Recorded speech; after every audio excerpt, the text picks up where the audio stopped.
இங்க ஒரு அம்மா அவங்க குழந்தை கூட விளையாண்டுட்டு இருக்காங்க. அப்ப அவங்க பின்னாடி ஏதோ வலிக்கிற மாதிரி இருக்கு. உடனே பாத்ரூம்குள்ள வந்து பாக்குறாங்க. பார்த்தா இவங்க பின்னாடி பக்கம் வெள்ளையா முடி முளைச்சிருக்கு. கொஞ்ச நாள் கழிச்சு பார்த்தா அந்த இடத்துல பெருசா வால் மாதிரி முளைச்சிருக்கு. அது மட்டும் இல்லாம முகத்திலயும் நிறைய முடி முளைச்சுக்கிட்டே வருது. பல்ல தொட்டு பார்த்தாலும் இதுக்கு முன்னாடி இருந்ததை விட ரொம்ப ஷார்ப்பா தெரியுது.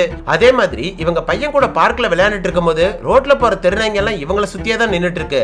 அதுக்கப்புறம் ஒரு நாள் சூப்பர் மார்க்கெட்டுக்கு பையனை கூட்டிட்டு ஷாப்பிங் போயிருக்காங்க. அங்க இவங்க எடுக்கிற பொருள்ல என்னென்ன கலந்திருக்குன்னு அந்த பாக்கெட்டை ஓபன் பண்ணாமலே ஸ்மெல் பண்ணியே கண்டுபிடிச்சிடறாங்க. அந்த அளவுக்கு அவங்களோட ஸ்மெல்லிங் சென்சிட்டிவ் அதிகமாயிடுது. இது அதோட நிக்காம ரெஸ்டாரண்ட்ல சாப்பிடும்போது கையால் எடுத்து சாப்பிடாம அவங்களே அறியாம டைரக்டா வாய வச்சு சாப்பிடுறாங்க. இத சுத்தி இருக்கிறவங்க அருவருப்பா பார்த்துட்டு இருக்காங்க.